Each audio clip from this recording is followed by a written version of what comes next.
During a routine fire drill in 1986, 19 children vanished without a trace. 37 years later, their shoes were found in a sealed tunnel beneath the school. What happens next will leave you speechless. You must join our channel and hit subscribe, because only those who seek truth buried deep in silence will do it before this story begins. The shrill wail of the fire alarm sliced through the calm of Blackwood Elementary like a sudden crack of thunder. Instantly, classrooms emptied as teachers herded their students toward the exits with practiced urgency. Among the clamor of footsteps and nervous chatter, 19 boys gathered together, their faces lit with the curious mix of boredom and excitement that only a fire drill could inspire. Tommy Ellis, the unofficial leader of the group, pushed through the throng with a determined look, his dark eyes scanning the hallway for a way to turn the routine drill into an adventure. He was a boy who never liked to follow rules without question. "Come on, guys. Let's get outside before the teachers start yelling," Tommy whispered, glancing back with a mischievous grin. His voice was low, but his energy crackled with the kind of reckless hope that made the others follow without hesitation. The air smelled faintly of dust and old paint, reminders of the school's recent renovations that hadn't yet erased decades of wear and neglect. Somewhere down the hall, the faint echo of the principal's voice could be heard, booming over the PA system. "This is a drill, students. Follow your teachers and evacuate calmly." The boys reached the main stairwell but then veered off, slipping past the line of adults and other students. "Over here," Tommy urged, leading them toward the shadowed corridor near the cafeteria, an area adults often avoided.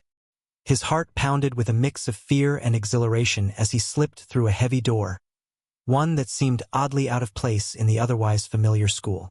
The others followed, their footsteps muffled against the cold concrete floor beneath flickering fluorescent lights. Suddenly, the clatter of footsteps and voices faded behind them. The boys were gone. Back in the classroom, Mr. Dawson, their teacher, looked up sharply, confusion tightening his brow. "Where did those boys go?" he muttered, rising from his desk.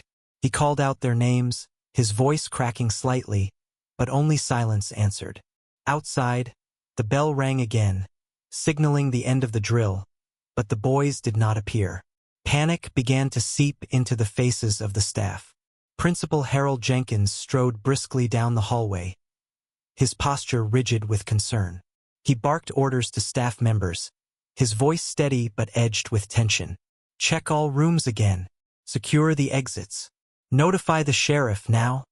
His mind raced, the weight of responsibility settling heavy on his shoulders. He could feel the eyes of the community already turning toward him, expecting answers he did not have. In the school's office, a phone rang incessantly. Mrs. Caldwell, the secretary, answered with a trembling hand. "Yes, Sheriff Cole? There's been a situation. 19 boys missing after the fire drill." Her voice faltered as she relayed the details. Outside, a growing crowd of worried parents and townsfolk gathered, their murmurs swelling into anxious cries. "They couldn't just vanish," whispered one man, eyes wide with disbelief. "Where else could they have gone?" Sheriff Martin Cole, a tall man with a calm but weathered face, arrived swiftly, his boots thudding against the linoleum floor. He took in the frantic energy of the school, nodding solemnly. "We'll search everywhere. No stone unturned," he promised, voice low but firm.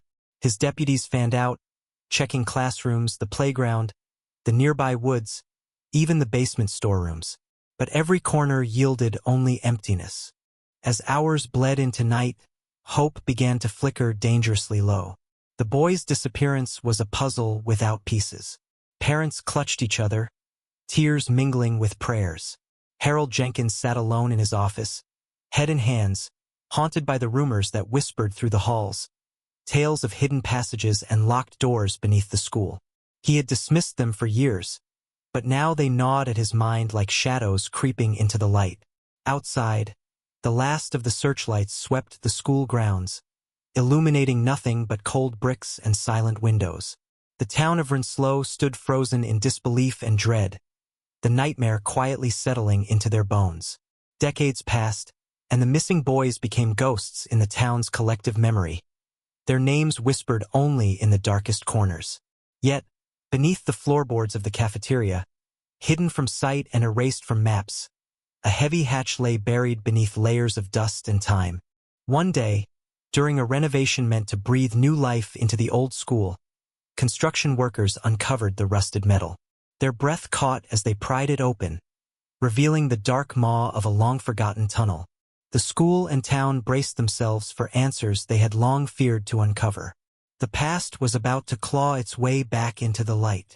The heavy rusted hatch groaned as it was pried open, revealing a yawning darkness beneath Blackwood Elementary.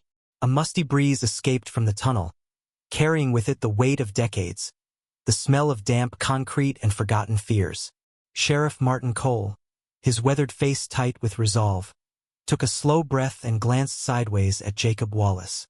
Though retired, Martin's eyes still held the sharpness of a man who'd seen too much and refused to look away. Jacob, younger and recently appointed, adjusted his jacket against the chill and peered into the black maw below. His jaw tightened. "We need to find answers," he said quietly, his voice steady but heavy with unspoken doubts. Together, the two men led their team down the narrow stairs, the light from their flashlights cutting swaths through the darkness. Every footstep echoed hollowly off cracked walls, stirring clouds of dust that caught the beams in eerie glows. Jacob's breath felt tight, his heart pounding, not from the cold, but from the weight of history pressing down. How many times had these steps been walked before? By whom? And where had the 19 boys gone? The answers waited here, somewhere beneath the earth. They moved cautiously, flashlights sweeping across piles of scattered shoes. Tiny, worn-out sneakers, scuffed school shoes, rubber boots, all arranged in disorganized clusters as if dropped in a hurry. The sight was unbearable, a frozen tableau of vanished childhoods. Jacob knelt, running a gloved hand over a cracked leather shoe, its sole worn thin. "These were children's," he whispered, swallowing the lump in his throat. Near the shoes lay scraps of fabric, faded notes barely legible with time. A single piece fluttered gently in the draft, its paper thin and fragile as a memory. The silence here wasn't empty. It was full of unspoken stories, of fear and loss. Martin's voice broke the quiet. "This was supposed to be a shelter, a safe place, but it's become something else." His gaze flicked to the tunnel walls, damp and stained, the peeling paint whispering secrets no one had wanted to hear. Outside, the world had moved on, but down here, time had stopped. Back in the schoolyard, families clustered together, eyes fixed on the grim procession entering the tunnel. Mothers clutched trembling hands, fathers stood stiff-jawed, all haunted by the ghosts of those 19 boys. Some whispered prayers, others exchanged glances heavy with grief and a flicker of hope that this time, maybe, the truth would surface. Elias Grant, Jacob's deputy, stood apart for a moment, his chest tight. His fingers brushed the worn leather of his badge as if it could anchor him. His younger brother had been one of the missing boys, lost to this mystery all those years ago. The thought weighed on him like a stone in his stomach. Every step the team took below was a step closer to what Elias feared and longed for, the answers and maybe a terrible revelation. Inside the tunnel, the air grew colder and thicker. Elias's breath came in shallow bursts, a mix of anticipation and dread twisting inside him. He swallowed hard, eyes scanning the shadows, heart hammering as his flashlight landed on a patch of wall scratched with initials and dates, faint markings left by someone desperate to be remembered. He crouched, tracing the lines with trembling fingers. "They were here," he murmured, voice barely above the sound of dripping water. "They wanted someone to know." Jacob's radio crackled softly, pulling him back. "Chief, you might want to see this." He followed the voice to a side passage, where the beam revealed something unexpected. A faded stencil on the wall bearing the emblem of a Cold War fallout shelter, accompanied by a series of numbers and cryptic codes. "Looks like this was no ordinary bunker," Jacob said grimly. "It was part of something bigger, something official." His mind raced. If the shelter had been government-sanctioned, what had happened here? Why had the boys disappeared without a trace? From behind, Martin cleared his throat. Cover-ups, conspiracies, they always smell like this. Forgotten places holding dark truths. His voice was low, laced with years of experience and suspicion. Jacob nodded, feeling the chill not just from the damp air, but from the shadows that stretched far beyond this tunnel. Outside, whispers began to swell. Rumors of a school board hiding secrets, of government agencies silencing inconvenient truths. The crowd grew restless, some angry, others fearful. Eyes darted suspiciously as old wounds were reopened. Elias's gaze flicked toward the school's windows, then to the watching faces around him. Tension stirred like a storm on the horizon, invisible but threatening. Unseen by any, a figure cloaked in shadow watched from the edge of the gathering crowd. His posture was rigid, eyes sharp beneath a worn cap, carefully avoiding the light and cameras. He spoke into a small receiver, voice a whisper in the dark. "They're here. The investigation has begun. Prepare to move." The words hung in the air like a silent warning. Back in the tunnel, Elias paused, breath fogging in the cold air. His voice was almost a prayer. The walls held stories no one wanted to hear. Jacob crouched low near the cracked wall of the tunnel, his flashlight beam slicing through the thick darkness. The damp air pressed against his face, heavy with the scent of mold and rusted metal. Fresh footprints marred the dusty floor, too clear, too recent to belong to the distant past. His heart quickened as he traced the prints, watching them weave deeper into the labyrinth beneath the school. Nearby, scraps of torn fabric, some patterned and some plain, lay scattered like forgotten clues. The faint crinkle of discarded food wrappers caught his ear, almost mocking the solemnity of their search. Someone or something had been here long after the shelter was sealed. The reality unsettled him more than he wanted to admit. Elias moved cautiously beside Jacob, eyes narrowed as he examined the evidence. "This changes everything," he muttered, voice tight with a mixture of hope and dread. "If people are still using this place, then the boys might not be as lost as we feared. Or maybe—" He trailed off, swallowed by the silence that followed. Jacob wiped a bead of sweat from his brow, tension etching deeper lines across his face. Or maybe someone has been keeping them here. Or worse, hiding something. The weight of responsibility settled heavier now, threatening to crush his resolve. He'd promised the town answers. Now those answers seemed to twist into something far darker. Later, in the cramped, cluttered office at the police station, Elias spread out old photographs and school records on the desk. His fingers trembled slightly as he reached for a faded yearbook, then stopped. The faces staring back felt like ghosts haunting him. He had to push past the pain. "We need to talk to anyone who remembers that time.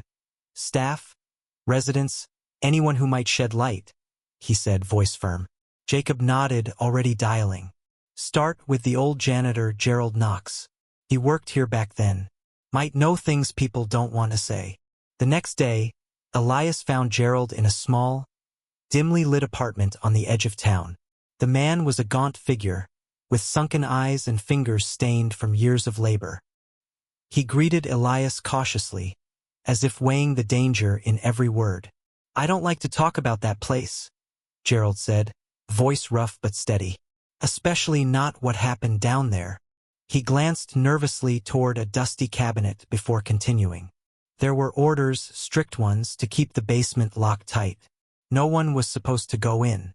On the day of the fire drill, I heard noises, unusual sounds like muffled cries or maybe just echoes. I don't rightly know." He rubbed his temple, as if trying to piece together fragments of a troubling memory. "And weeks before the boys disappeared, a man came around. Didn't say much, just took notes and stared at the shelter like he was looking for something or someone." Elias listened, every word sending a ripple of unease through him. "Did you ever see the boys down there?" he asked gently. Gerald shook his head. "No, but I was told to stay away. Told it was dangerous." Outside, the wind howled softly against cracked windows as Elias left, clutching the weight of those cryptic warnings. Back at the station, Mason Reed's voice crackled from the radio, urgency sharp in his tone. Public pressures mounting. Families are growing restless. They want answers now, not more silence. Mason's reports were stirring a firestorm, his accusations of negligence aimed squarely at the school board. The community's grief was hardening into anger. Jacob leaned back, rubbing his jaw in frustration. Political forces tightened their grip like a noose. The mayor called daily, his voice icy with impatience. "Wrap this up fast, Jacob. The election's coming, and this scandal could sink us all."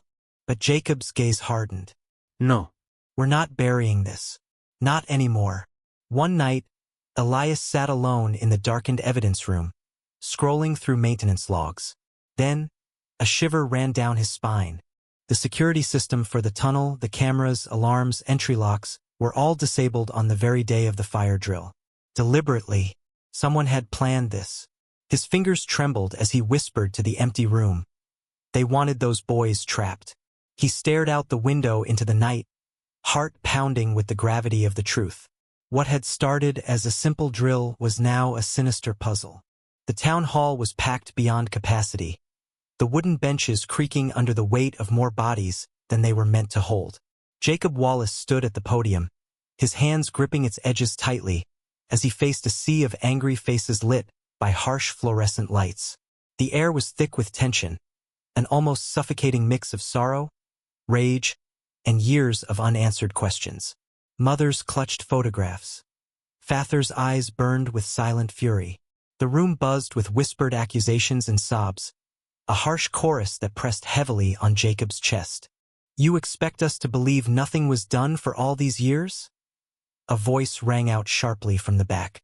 The speaker was a tall man with a grizzled beard, his knuckles white from pounding the armrest. "My son was one of those boys. What took you so long to look beneath the surface?" Jacob swallowed hard, his throat dry.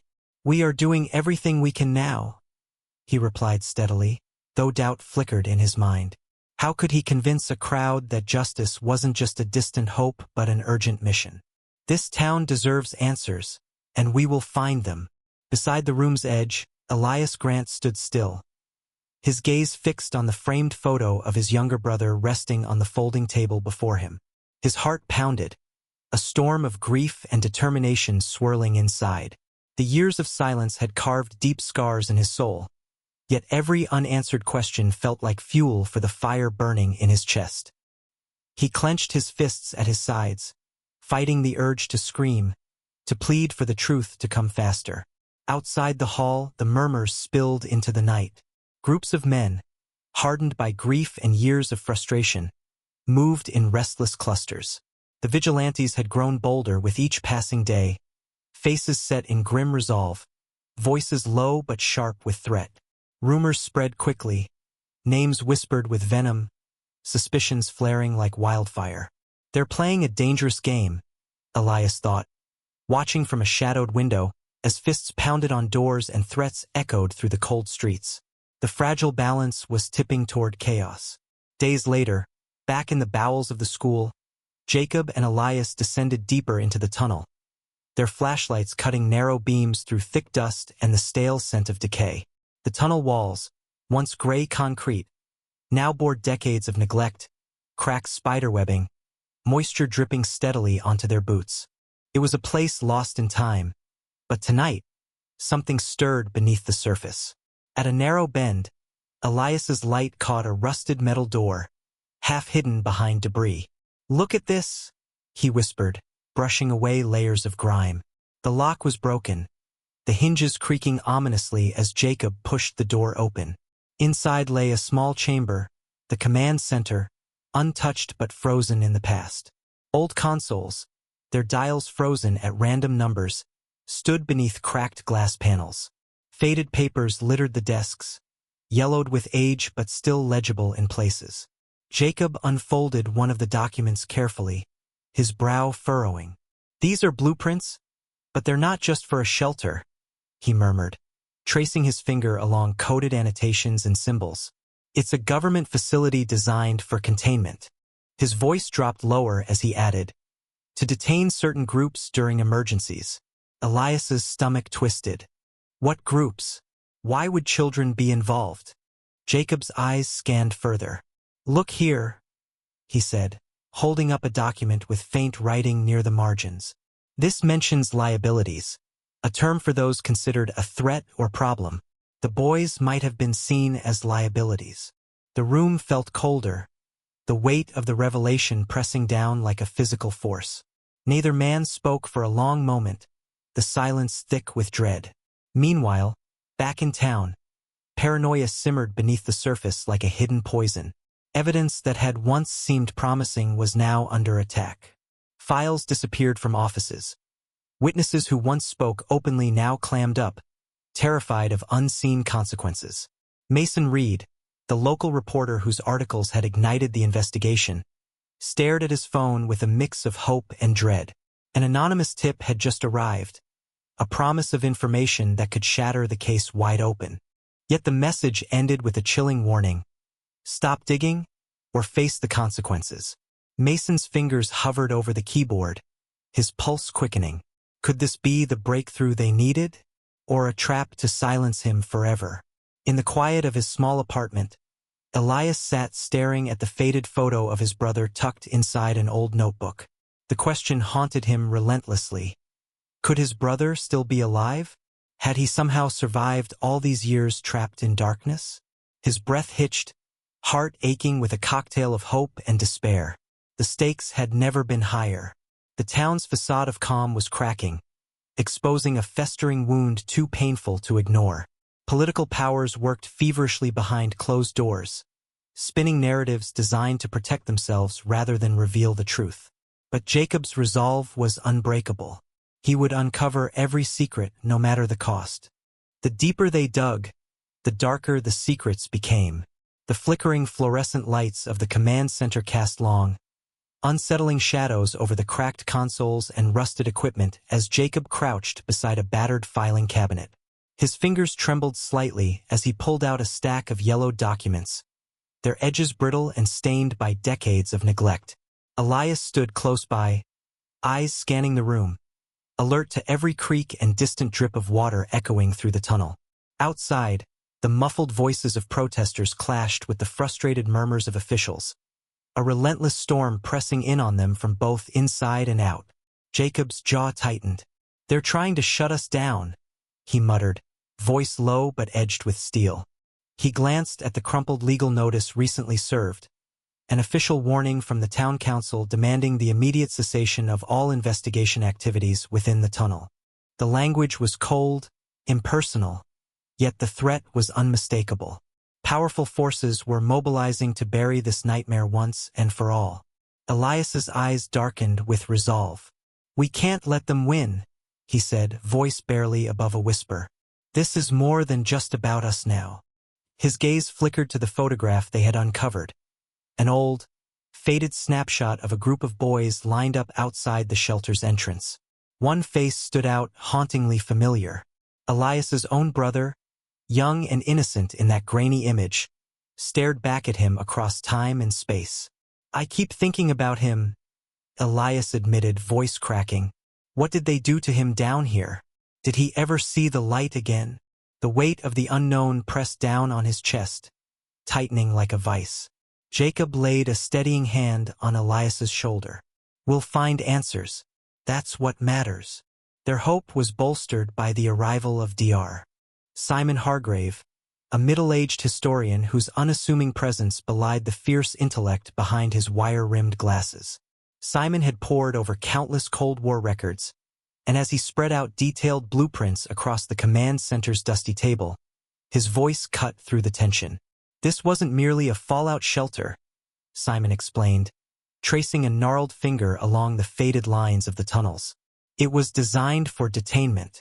More disturbingly, documents suggest experimentation on those detained, children in this case.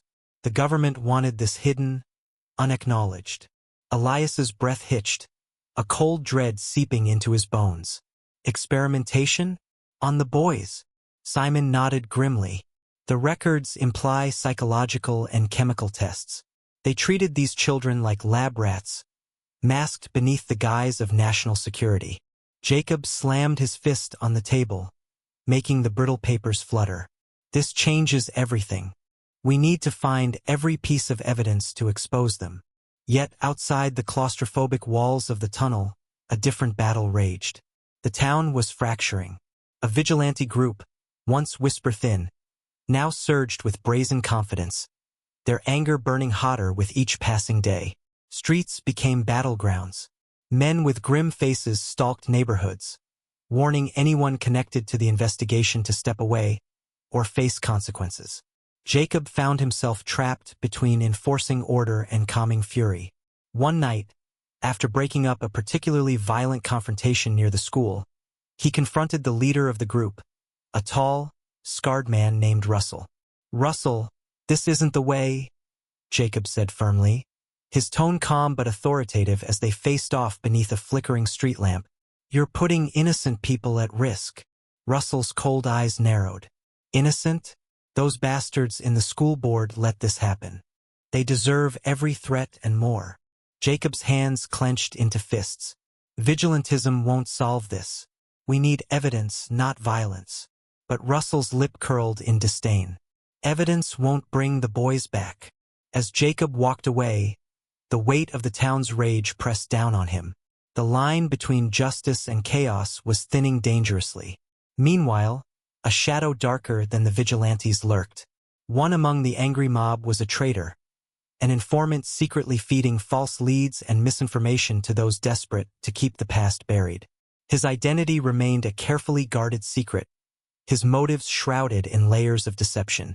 Every step Jacob and Elias took was shadowed by this hidden adversary, complicating their search and endangering lives.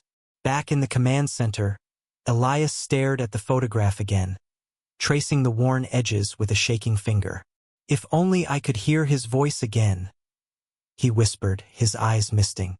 "If only—" Jacob's voice was steady but low. "We'll find him, Elias. We have to."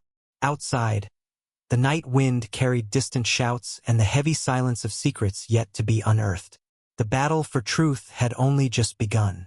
In a town divided by secrets, trust was the rarest commodity. The night air clung heavy with dampness as Elias sat alone in his unmarked sedan, the gravel crunching softly beneath the tires. His fingers trembled slightly as he checked the glow from his phone one last time, reading the encrypted message again. The sender, Watcher, claimed to hold the key to the 19 boys' fate, knowledge that had eluded the town for decades. Elias's heart thudded in his chest, a wild mix of hope and dread flooding his thoughts. Was this the breakthrough he had been waiting for, or just another cruel trap? The abandoned warehouse loomed ahead, its rusty corrugated walls groaning in the cold breeze. Windows were shattered, allowing moonlight to slice through the darkness in pale beams. Elias gripped the steering wheel tighter, steeling himself. "This has to be real," he whispered. "It has to be." Every fiber of his being screamed caution, but years of frustration and loss fueled his resolve. He parked a short distance away and stepped out, his boots crunching against broken glass and litter. Shadows danced erratically as Elias approached the warehouse entrance, a wide metal door hanging slightly ajar. He hesitated for a breath, then pushed inside. The stale air hit him like a wall, musty, mixed with the sharp tang of rust and forgotten machinery. His footsteps echoed faintly in the cavernous space, swallowed quickly by silence. He scanned the gloom, eyes adjusting to the dimness, searching for any sign of movement. Then, a figure emerged from the shadows, a thin man with sunken cheeks and wary eyes that flicked nervously. "Felix." Elias's throat tightened. The man looked every bit the haunted soul his name suggested, wearing a threadbare jacket that hung loosely on his frame. "Your Watcher?" Elias asked quietly, trying to steady his voice. Felix nodded, his lips trembling. "I'm the one who sent the message," he said, his voice low but urgent.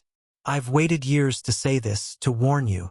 Elias gestured to a battered crate, and Felix sank down, rubbing his hands as if to chase away an invisible cold. The technician's eyes darted around, as if expecting someone to burst through the door at any moment. "I worked in that shelter," Felix began, voice breaking. Back when the boys disappeared, I was just a kid, a technician assigned to maintain the facility's equipment. He paused, swallowing hard. I saw things no one should have to see. Weeks before the fire drill, they started bringing boys in from other places, kids who weren't even supposed to be there. The orders were clear. Keep them quiet, keep them hidden. Elias leaned in, the weight of Felix's words settling like a stone in his chest. What happened to the boys after the drill? Felix's eyes darkened. They were taken, moved out under cover of night. I saw them loaded onto trucks, dozens of them. No one said why or where they were going. Some were taken for testing, they said. Others, they just wanted to erase the problem. A chill ran down Elias's spine. Testing? What kind of testing? Felix's voice dropped to a whisper. Experiments, psychological, chemical, things that went far beyond anything anyone should endure. I tried to speak up once. They threatened me, told me to forget everything, or I'd be next. The silence between them stretched, heavy with unsaid horrors. Elias clenched his fists, anger and sorrow battling inside him. Why tell me now? Because, Felix said, voice urgent. Those who want to keep this buried are still watching. The saboteurs, they're closer than you think. They know I'm talking. They'll come for you next. Elias's mind raced, the enormity of the danger sinking in. This was no longer just about lost boys or a forgotten shelter. It was a living, breathing conspiracy reaching into the present, threatening anyone who dared uncover the truth. We have to verify this, Elias said firmly, standing. Show me the proof. Felix reached into his jacket, pulling out a crumpled folder. Old transport logs, some records from the ADS.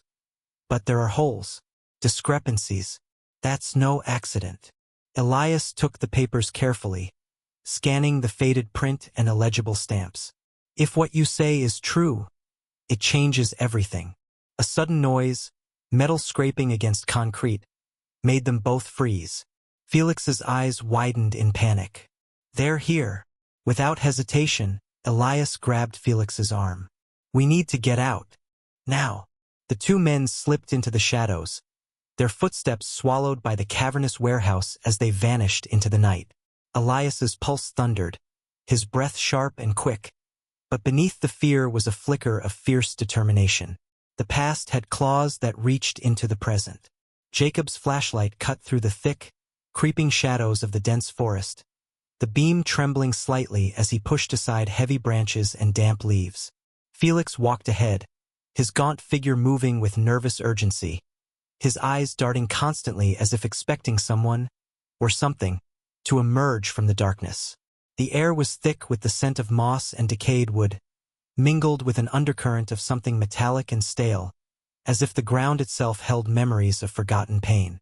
The weight of the discovery pressed down on Jacob's shoulders like a stone. There, Felix whispered, halting abruptly, nestled behind a curtain of ivy and twisted vines. The remnants of a long-abandoned compound emerged, its broken windows like hollow eyes staring into the forest. The peeling paint on rusted metal doors spoke of decades of neglect.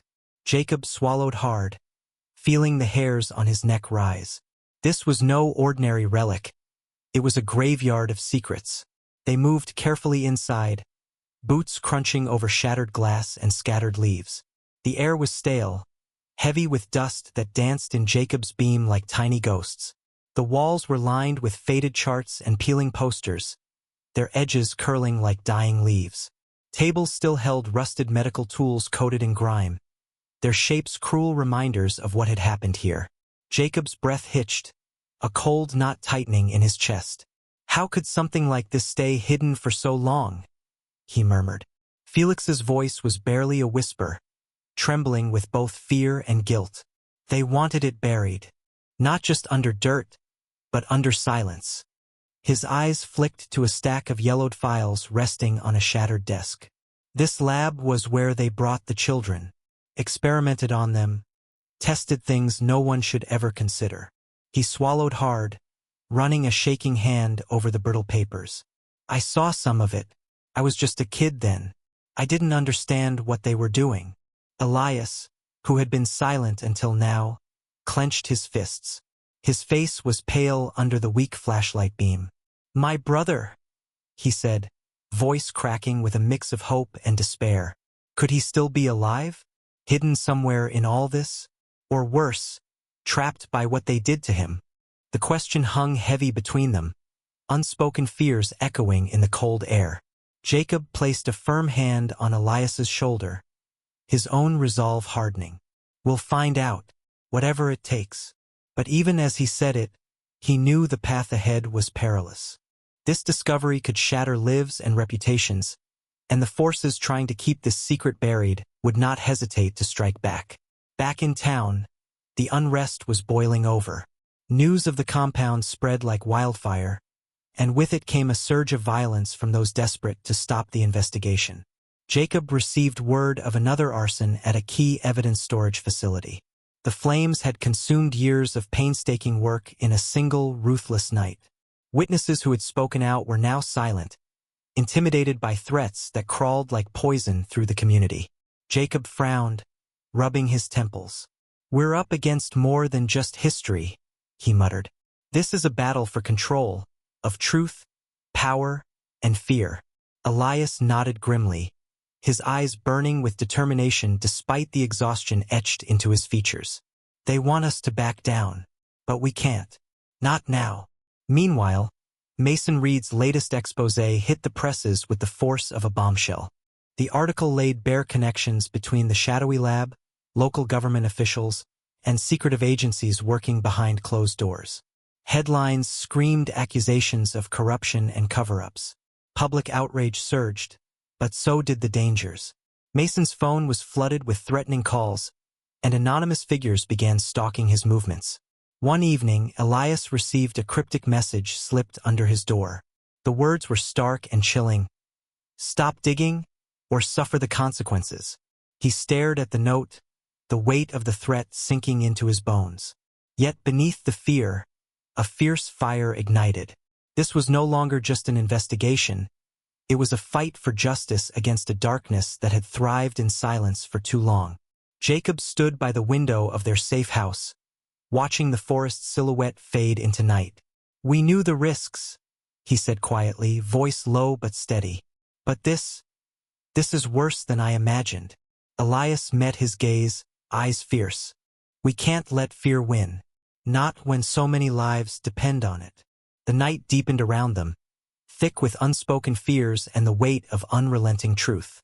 Every creak of the old house, every rustle of wind through the trees, felt like a warning and a call to action. They had uncovered the tip of a monstrous secret, but the fight to expose it was only just beginning. In the shadows of truth, fear found a home. If that moment sent chills down your spine and weighed heavy on your heart, don't stay silent.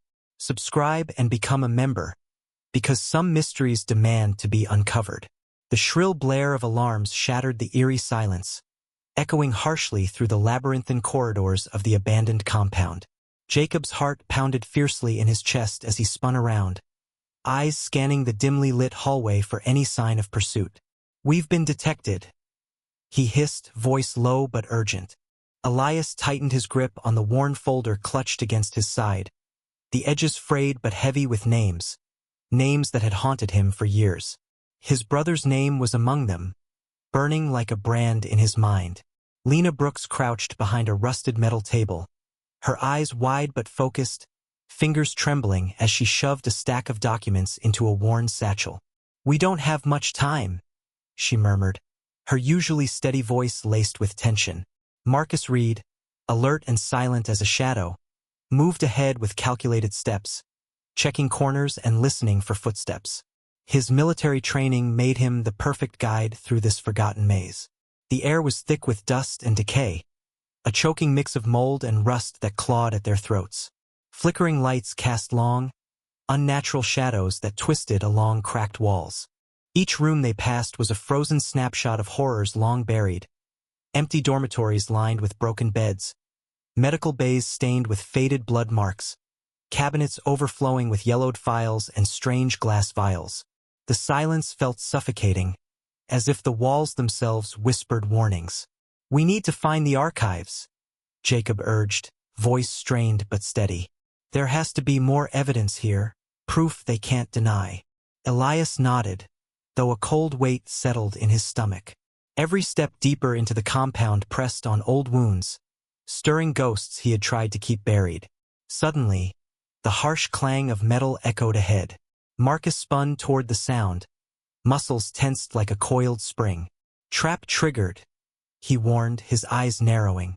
Without hesitation, he darted forward, leading them through a narrow passage lined with rusted pipes.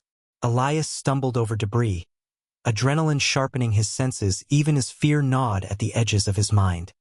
He glanced down at the folder, the fragile hope of answers wrapped in worn paper. "Stay close," Marcus commanded, voice low but commanding. Lena struggled to keep pace, clutching her satchel like a lifeline. "There!" Marcus pointed to a heavy steel door slightly ajar, its edges corroded but still formidable. Jacob pulled it open with a grunt, revealing a cramped records room cluttered with filing cabinets and scattered papers. The team poured inside, breath visible in the cold air as they rifled through the archives. Elias's fingers trembled as he pulled out documents describing experiments. Sensory deprivation tanks, chemical injections, psychological tests designed to break the children's wills. The words felt like knives, slicing through his resolve. He fought to stay composed, knowing that the truth they uncovered here could shatter everything. "We have to move now." Jacob's voice cut through the heavy silence. Footsteps thundered closer, followed by shouts from unseen guards. Panic flared, but Marcus stayed calm, guiding them back toward the twisting corridors. As alarms screamed louder, the team sprinted, dodging collapsing beams and triggered tripwires. Elias's lungs burned, every breath sharp and desperate. His mind raced with memories of his lost brother, the laughter, the hope, the endless waiting. The files in his hands were more than evidence. They were a lifeline to a past he refused to let die. Behind them, harsh voices barked orders, footsteps pounding in relentless pursuit. Lena stumbled, catching herself against a wall, eyes wide with terror but determination blazing. "We can't let them stop us," she gasped, pushing forward despite the burning ache in her legs. Marcus took the lead, expertly navigating the maze-like structure.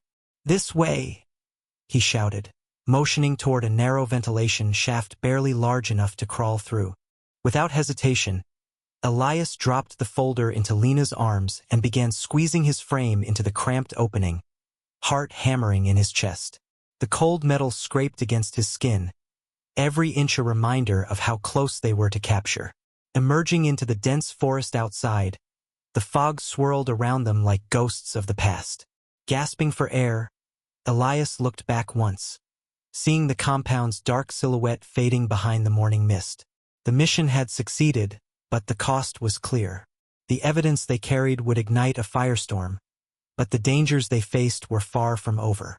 Jacob caught his breath beside Elias, placing a steady hand on his shoulder. "We made it out," he said, voice rough but resolute. "Now we make sure the world knows." Elias nodded, clutching the folder close. The path ahead was uncertain, but for the first time in years, hope flickered inside him, a fragile light in the overwhelming darkness. The line between hunter and hunted blurred in the darkness. The air in the Runslow Community Center was thick with tension, buzzing with whispers and murmurs as the crowd of families, journalists, and officials gathered around long tables piled high with stacks of faded, brittle papers. Elias sat rigid in a folding chair near the front, his fingers trembling slightly as he leafed through the files recovered from the hidden lab deep in the woods. Each page was a silent scream, a litany of names, dates, and cold, clinical notes documenting the experiments conducted on the 19 boys who had vanished so many years ago. The sterile language did little to mask the horror beneath: chemical injections, sensory deprivation, behavioral conditioning. His brother's name stared back at him repeatedly, ink bleeding like a wound on the paper. The weight of it crushed Elias's chest. He swallowed hard, his eyes stinging with tears he refused to shed publicly. Across the room, Jacob stood by a window, gazing out at the gray sky over Rinslow, his jaw clenched tight. He felt the invisible pressure mounting, political forces flexing their muscle to quash the truth before it could fracture the fragile peace. The mayor's office had already issued a statement dismissing the files as fabrications designed to divide the community. The school board echoed the denial with practiced smiles, their eyes cold and unreadable. Jacob's hands tightened into fists. "They think we'll just let this slide," he muttered under his breath. "They don't know who they're messing with." Back inside, voices rose. Families of the missing boys stood, faces flushed with anger and sorrow. One father slammed his fist on the table, his voice cracking. "How could they do this? Hide it all these years? My son deserved better than to be treated like a lab rat." Mothers clutched each other, their grief mingling with righteous fury. Elias met their gazes, drawing strength from their pain even as doubt gnawed at him. Could justice come after so many years of lies? Could the names in these files finally bring peace, or just reopen wounds too raw to heal? In the midst of the chaos, Mason Reed worked the room with determined intensity, his notebook filled with quotes and observations. His reporting on the investigation had caught fire beyond Rinslow, drawing attention from news outlets and watchdog groups nationwide. Yet with fame came danger. Elias noticed the wary glances Mason cast over his shoulder, the tightened jaw and flickering eyes betraying his awareness of the threats that shadowed every story he published. That morning, Mason had received an anonymous call, a chilling warning veiled in polite words that only steeled his resolve. "They want to silence us," Mason confided quietly to Elias later, his voice low but steady. "But truth has a way of breaking through." Outside, the gray clouds seemed to press down harder, mirroring the storm gathering in the town. Protesters gathered by the courthouse steps, holding signs demanding accountability and transparency. The air was electric with shouts and chants, the collective grief of decades finally erupting. Local law enforcement formed a barricade, faces stern but tense, aware the fragile line between order and chaos could shatter at any moment. In a shadowed corner of the town, a man watched the unfolding drama through the lens of binoculars, his face obscured beneath a hood. Fingers drummed impatiently against the cold metal of a phone. Every revelation, every public outcry tightened the noose around his employer's secrets. His voice, barely above a whisper, crackled into the receiver. "They're closing in faster than expected. Prepare for the final move. Silence must be enforced." Back at the community center, Elias closed the files with a quiet snap, the sound echoing like a verdict. He looked around at the faces, some hopeful, some broken, and felt the unbearable weight of what lay ahead.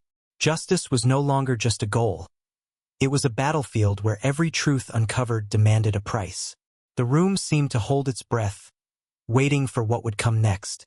In a battle for justice, the cost was measured in lives and secrets. The hall buzzed with restless energy, voices rising and falling like waves crashing against the shore. Elias stood near the back, his eyes scanning the sea of faces, some etched with sorrow, others hardened by years of unanswered questions. The air was thick with the scent of worn leather chairs and stale coffee, mingling uneasily with the faint hum of the old ventilation system.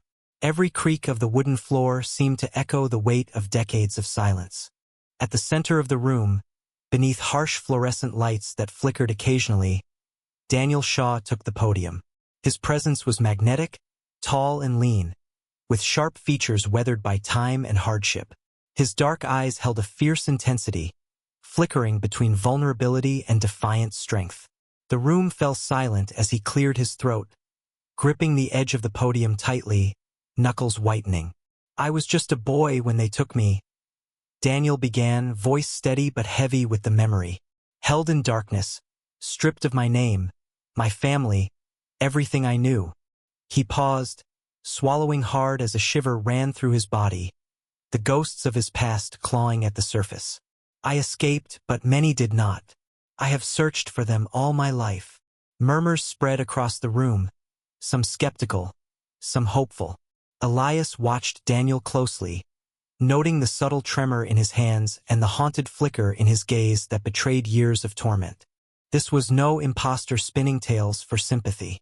This was a man scarred by truths too painful to share lightly. Jacob stepped forward then, his voice calm yet firm. We have verified Daniel's records. His story matches files previously undisclosed. This is not just a testimony. It's a lifeline to the truth we've all been seeking. Daniel nodded, exhaustion and resolve etched deep into his face. They tried to break us, but the memories stayed. I carry them not as a burden, but as a weapon against those who hide behind lies. Suddenly, a ripple of unease passed through the crowd. Whispers started, low and poisonous. Ilyasku tightened. The opposition was already mobilizing. He could see a few men at the edges, faces obscured by shadows, exchanging furtive glances. Rumors were being seeded. Daniel was unstable, a fabricator. The narrative was shifting, a calculated attempt to erode the fragile trust the Forum had built. Elias's jaw clenched. Protecting Daniel was more than a duty. It was a battle for justice itself. Yet, every move forward seemed to draw them deeper into a labyrinth of deceit. His mind raced, calculating risks and strategies while his heart hammered with the weight of every family in that room. As the Forum drew to a close, Elias's phone vibrated sharply against his thigh. A message blinked on the screen. Stop now, or more will fall. The words were cold, a chilling reminder that their enemies lurked close, unseen but lethal. He looked up at the departing crowd, faces etched with pain, hope, and fear. Trust had fractured. Allies became adversaries in the blink of an eye.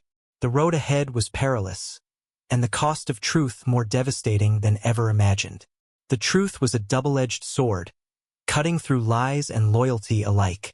Daniel Shaw's voice trembled slightly, but his eyes burned with determination as he laid out the map across the worn table in the dimly lit room. These safe houses, they weren't random, he said, pointing to scattered red dots that stretched beyond Rinslow, bleeding into neighboring towns. They were carefully chosen, places to hide the boys once they escaped the lab. His fingers traced a route, his breath catching at the memory. Some of them never returned. Others lived under new names, lives erased. Jacob leaned in, his jaw clenched tight, absorbing the weight of Daniel's words. Elias stood beside them, heart pounding, as hope flickered painfully in his chest. The thought that his brother might still be alive, somewhere out there, was both a comfort and a torment. Where do we start? Jacob asked, his voice low, steady but edged with urgency. Daniel's gaze darkened. We begin with the ones I know, safe houses I visited after I escaped. I kept track of a few survivors. He hesitated, swallowing hard. It's dangerous. Those who want this buried won't hesitate to strike. The room's silence thickened, heavy with unspoken fear. Elias's fingers tightened around the edge of the table. We have to find them, he whispered, voice cracking. If there's even a chance, we'll move fast, Jacob interrupted, his tone firm, slicing through the tension. No more hiding in shadows. Outside, rain pattered against the window, a relentless rhythm that echoed the urgency inside. The air smelled faintly of damp earth and old paper, a scent Elias now associated with long-buried truths clawing their way back. Over the next days, the team mobilized quietly but swiftly. Lena Brooks and Marcus Reed coordinated with local law enforcement, preparing protective details for vulnerable witnesses. Elias felt the strain mounting, each knock on a door a gamble between salvation and destruction. At the first safe house, a modest home nestled on the outskirts of a sleepy town, the front porch creaked under their footsteps. Elias's breath caught as an elderly man opened the door, eyes wary but softening when Daniel stepped forward. We've been looking for you, Daniel said gently, voice thick with emotion. Inside, faded photographs lined the walls, faces frozen in time, children now grown but forever marked by their past. The man nodded slowly, his hands trembling as he handed over a faded journal. But no victory came without cost. The moment the team left, shadows lurked. Saboteurs, masked and merciless, descended on the neighborhood. Fires were set to outbuildings, windows shattered with brutal force. Elias watched helplessly from a distance as flames devoured the quiet street. His fists clenched, rage simmering beneath his calm exterior. "They want to scare us off," he said grimly. "But we can't let them win." Each new lead seemed to stir more hostility. Witnesses vanished overnight, their homes ransacked, their phones silenced. Mason Reed's phone buzzed relentlessly with threats, his journalistic resolve tested daily. Jacob spent sleepless nights coordinating protection efforts, his normally stoic face etched with worry lines. Meanwhile, whispers about Daniel's past began to seep into the investigation's edges. Some questioned his motives, suggesting he might be a pawn or worse, a man shaped by the very forces they fought. Elias wrestled with doubt, watching Daniel's quiet moments of reflection and pain. Was the man before him truly a savior, or a haunted soul led astray? "I can't lose focus," Elias told himself. Not now. One evening, Elias confronted Daniel alone in the rain-soaked alley behind the local precinct. The air was thick with tension as Elias's voice broke the silence. "Why did you keep all this to yourself for so long? Why now?" Daniel's eyes, dark and weary, met his with raw honesty. "Because I was scared. I didn't know if anyone would believe me. And because I was trying to protect the boys, those still out there." Elias nodded slowly, the weight of truth settling between them like a fragile truce. The lines between friend and foe blurred in the shadows around them, and every step forward seemed to deepen the risk. As the investigation surged ahead, the fight for answers became a battle against unseen enemies wielding lies and violence. The path was perilous, but the men pressed on, driven by the hope that even in a world built on secrets, the truth might still shine through. In a world built on secrets, truth was both salvation and curse. The heavy knock echoed through the dimly lit apartment, a sharp contrast to the silence that had hung there for years. Elias Grant's heart pounded as he opened the door to reveal a man whose face seemed carved from shadows and memories long buried, Peter Haynes. Time had weathered Peter's features, leaving behind a fragile frame and eyes that flickered with a mixture of fear and determination. Without a word, Peter stepped inside, carrying the weight of decades etched in every cautious movement. Elias closed the door behind him, the faint click reverberating like a seal on a secret finally uncovered. They sat across from each other, the worn furniture bearing silent witness to the moment. Peter's voice was low and trembling at first, as if dredging up memories meant to be forgotten. "I remember the cold, the walls that never seemed to end, the faces of the others, boys like me, always looking scared, always waiting." His fingers nervously traced the edge of an old photograph on the table, the image faded but unmistakable. Elias leaned forward, his own hands clenched tightly. "We need everything you can tell me, Peter. Names, places, what they did to you. Anything that can help bring those responsible to justice." The desperation in Elias's voice betrayed the hope he fought to keep steady. This was more than an investigation now. It was personal. Every fragment of Peter's story was a piece of a puzzle that had haunted Elias since his brother disappeared. Peter's eyes glazed briefly, visions of the past flooding back. "They took us one by one to a place deep underground. Experiments, they said it was to protect us, but it never felt like safety. Chemicals, needles, voices whispering threats. Some boys didn't make it. I tried to escape more than once." His breath hitched, and Elias reached out instinctively, offering a steadying presence. The room felt heavier, laden with the weight of horrors long concealed. Word of Peter's reappearance spread quickly, stirring the town into a storm of emotions. At Blackwood Elementary, the air was thick with anticipation and unease. Families of the missing boys gathered, their faces a mix of weary hope and guarded sorrow. But not everyone welcomed Peter's return. The local authorities, wary of reopening painful wounds, regarded him with suspicion. Jacob Wallace arranged a meeting with the Special Investigative Committee, hoping to secure a platform for Peter's testimony. Yet the shadows cast by decades of silence loomed large. As Peter prepared to speak, Threats whispered in dark corridors sought to stifle his voice. Men with hidden agendas maneuvered behind closed doors, their faces masked by false concern.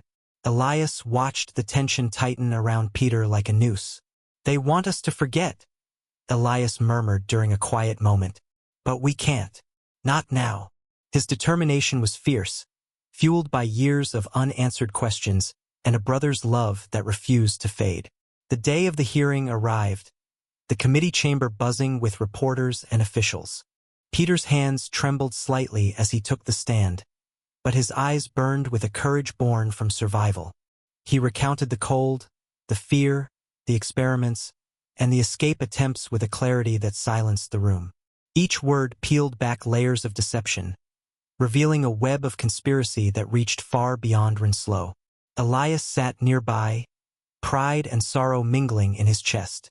Outside the chamber, the world watched as the darkest secrets of a small town spilled into the light.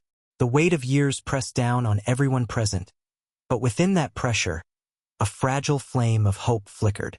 Elias knew the road ahead would be long and treacherous, but Peter's bravery had carved a path forward. Courage was the bridge between past horrors and future justice. The hearing room buzzed with tension, every chair filled, every eye locked on the long table where survivors and officials sat facing a sea of expectant faces. Elias Grant sat near the front, his hands clenched tightly in his lap, knuckles white as the first survivor took the stand. The man's voice trembled but carried with surprising strength. "I remember the cold, the darkness, the feeling of being invisible, not just to those around me, but to the whole world." His eyes flickered briefly toward the gallery, searching for acknowledgement, for justice long overdue. Outside the walls, murmurs swelled into a roar. Families wept openly, some gripping photographs, others clasping each other's trembling hands. The room felt thick with grief, the weight of decades of silence pressing on everyone's chest. Jacob Wallace stood beside Elias, jaw tight, eyes scanning the witnesses as one after another recounted their stories. Some spoke of the horrors endured in the shadowed tunnels. Others described the confusion and fear as they were moved between secret locations. The faces of those testifying were haunted, but their resolve shone through. "We were more than experiments," one survivor declared, voice firm despite the tears that streaked down his face. "We were children who deserved to be seen." The committee chairman, a man known for his steely demeanor, struggled to maintain order as impassioned family members shouted accusations at officials seated across the room. "Where was the protection?" A father's voice cracked through the chamber. "How could those entrusted with our children turn a blind eye?" The mayor's face flushed with anger and shame, his usual confidence shattered under the relentless barrage. Beside him, the school board members shifted uncomfortably, their whispered conversations no longer enough to mask the scandal unraveling before them. Jacob caught Elias's eye, nodding subtly, a silent reminder of why they had fought so hard to reach this moment. Yet, the victory felt fragile, threatened by whispered threats from shadowy figures lurking just beyond the courtroom's reach. "They want us to stop," Elias murmured, voice barely above the hum of the crowd. "But we won't."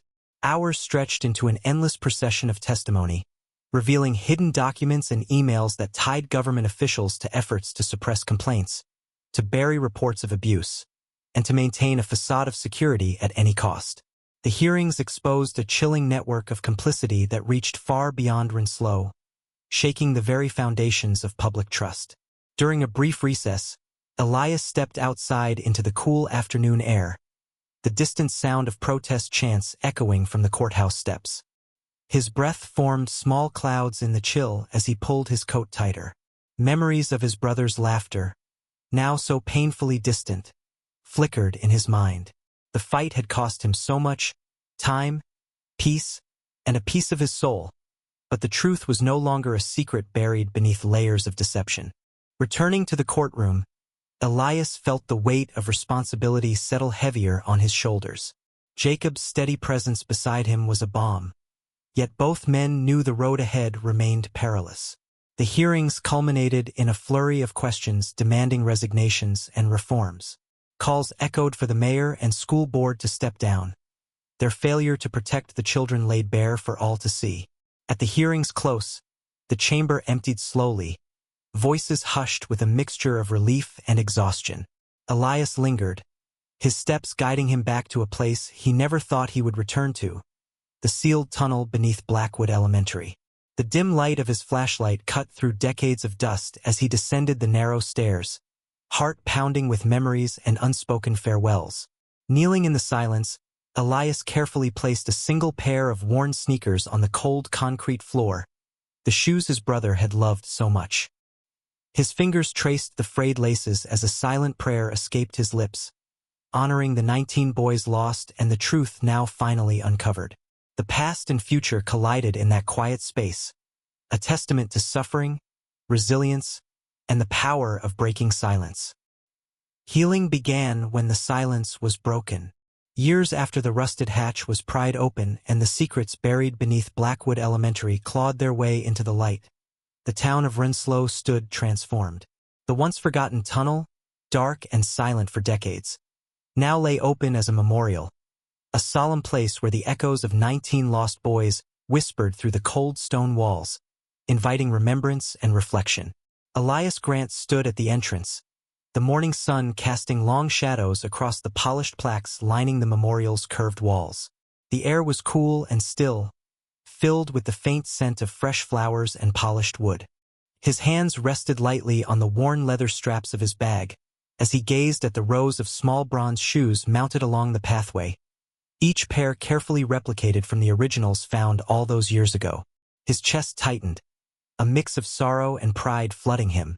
Each shoe represented a boy whose story had once been swallowed by silence, now a beacon of resilience carved into history. His voice was barely a whisper as he spoke to the group gathered behind him, men and women from all walks of life who had traveled far to witness the dedication ceremony. "These shoes aren't just reminders of loss," Elias said, his tone steady but thick with emotion. "They're symbols of strength, of truth, of the courage it took to break decades of silence." He paused, meeting the eyes of those around him, feeling the weight of responsibility settle heavier on his shoulders. "We owe it to them, and to every child who's ever been forgotten, to keep their memory alive." Jacob Wallace, now retired but still a pillar of quiet authority, stood nearby, his face etched with lines that spoke of battles fought both within the courtroom and within himself. He nodded slowly, his gaze never leaving the memorial pathway. "We lost more than boys in that tunnel," he said softly, voice rough like gravel. "We lost trust. But now, this place, it's where we begin to heal." Daniel Shaw and Peter Haynes moved among the crowd, exchanging gentle handshakes and quiet words of encouragement. Daniel's once guarded expression softened with each interaction, his journey from a haunted survivor to a man offering hope clear in the steadiness of his steps. Peter, eyes reflecting both pain and a fragile peace, lingered near the edge, touching the cool bronze of a pair of shoes that resembled those he had once worn. His fingers trembled slightly, the scars of the past still present beneath the surface. The ceremony was interrupted briefly by a gust of wind that stirred the leaves around the memorial, carrying with it a faint rustling, a sound that made Elias's heart skip. For a moment, he closed his eyes and imagined the boys running through the schoolyard, their laughter filling the air, free and alive. The sound was gone as quickly as it came, replaced by the murmurs of the crowd and the steady tick of time. Later, as the crowd dispersed, Elias lingered behind, his gaze fixed on the sealed tunnel's entrance. The darkness within no longer held fear but a quiet reverence. He ran a hand through his hair, thoughts racing. The fight was far from over. Laws had changed, hearts had opened, but the wounds remained, hidden beneath smiles, buried beneath polite conversation. He heard footsteps approaching and turned to see Jacob standing beside him. The older man's eyes were tired but resolute. "You've done more than anyone imagined, Elias, but the real work starts now. Remember, healing isn't a destination, it's a journey." Elias nodded, swallowing the lump rising in his throat. "I know, but I'm ready. For them. For all of us." Together, They walked away from the tunnel's mouth, the memorial glowing softly in the fading light like a lighthouse guiding the town through the shadows of its past. Somewhere deep inside, Elias felt a quiet promise stirring, a promise that no story, no pain, no forgotten boy would ever be lost again. And as the sun dipped below the horizon, casting the town in hues of amber and gold, Elias whispered to himself, "Sometimes, the smallest footsteps echo the loudest in history." The past was hidden, but the truth found a way to surface. If you stand for justice, remembrance, and answers, hit subscribe and join the channel. Together, we rise. Disclaimer: the story you just watched is fictional.